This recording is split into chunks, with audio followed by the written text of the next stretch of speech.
3513 around Verify Delta 30.5. Yep. 105 additional. Delta 3105 additional per the road supervisor requesting all county units respond on a 3 to the area. Shut down I-95. Delta 31 2 yards. Looking back on the screen and hopping route.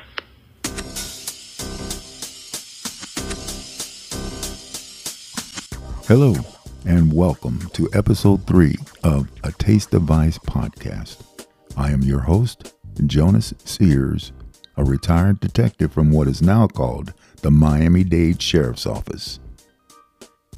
I have promised several times that our next episode will be the Halloween show focusing on serial killers.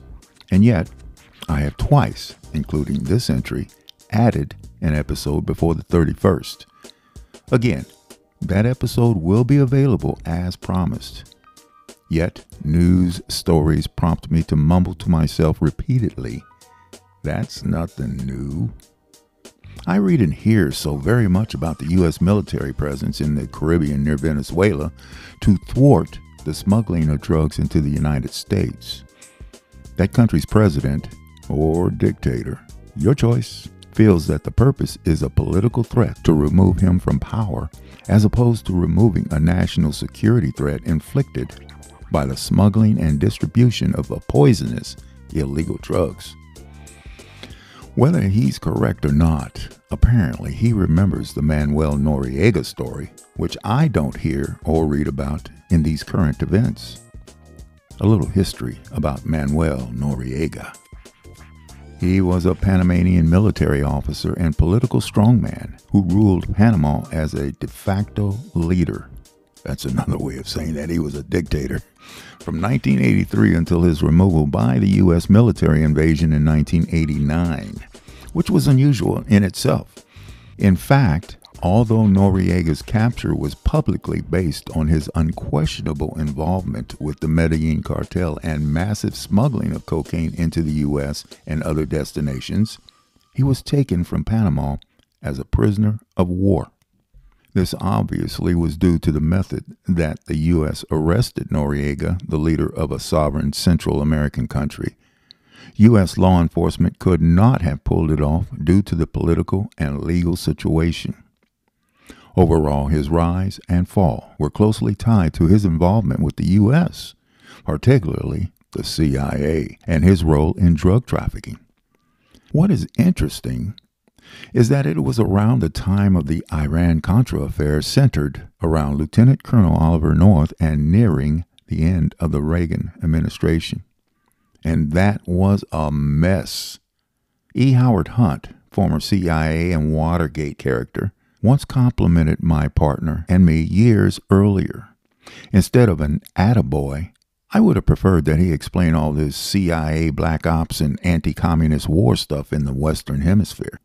There's not much I am permitted to say. However, I partnered with a military intelligence officer and was assigned to watch his back during a couple of meets. And yes, there was a tie between the Colombian cartels, their neighbor Panama, Nicaragua's Marxist Sandinista governments, and their benefactors in Cuba, as well as Bahamian smugglers and dirty politicians, and the cocaine cowboys, and, of course, the Iran-Contra scandal. Gotta take a deep breath after that.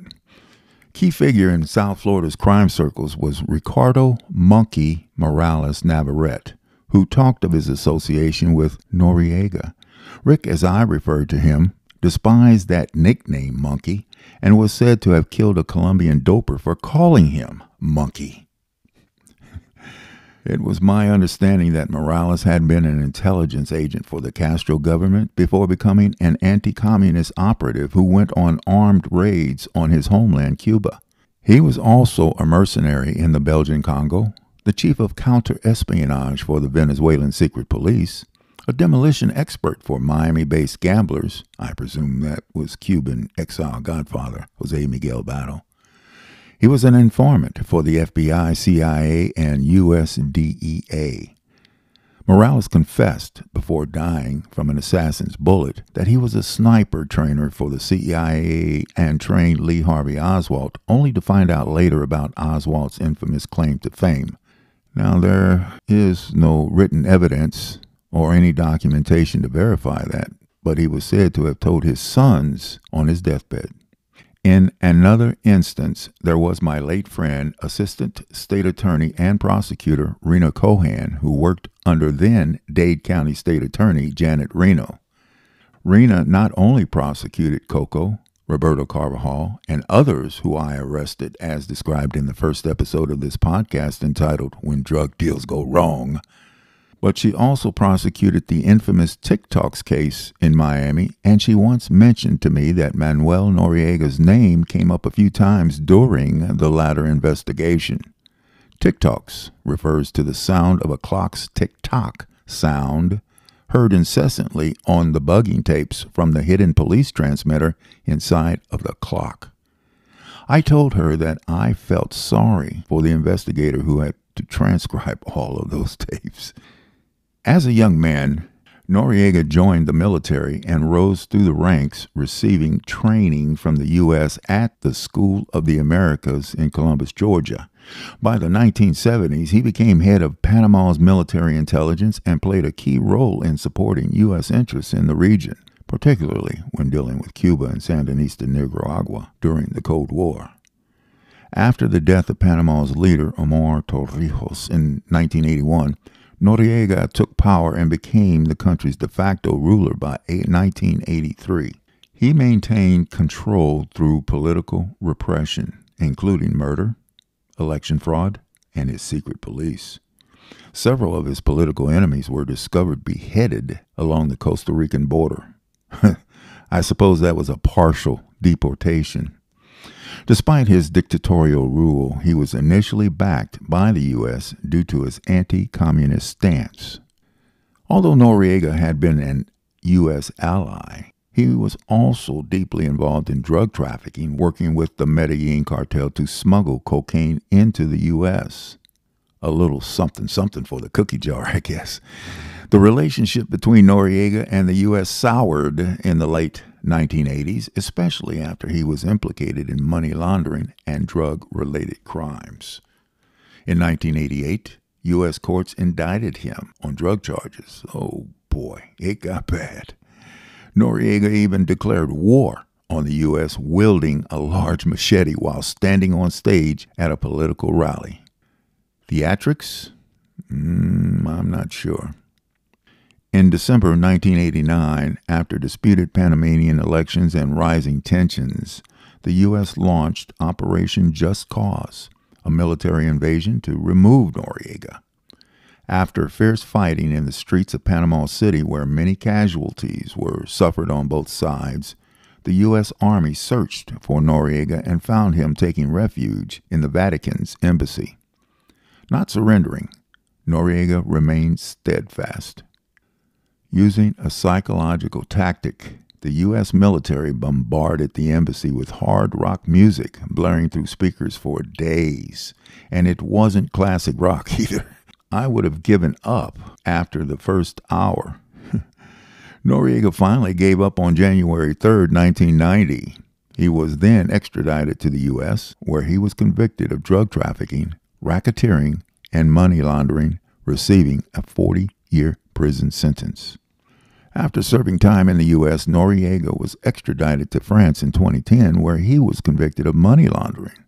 In 2011, France sent Noriega back to Panama to serve time for crimes committed during his rule, including the murder of political opponents. He stayed imprisoned until 2017, when he was granted house arrest for health reasons. Noriega died on May 29, 2017, at the age of 83. Overall, General Noriega's legacy remains controversial. He was both a U.S. ally and a brutal dictator who was ultimately overthrown by the same country that once supported him. There's much more to the story regarding Noriega's relationship with the U.S., and I'm sure that it's quite convoluted. Perhaps Venezuela's Maduro has good reason to be concerned. Noriega was a longtime ally of the U.S. government. Maduro has always been an antagonist.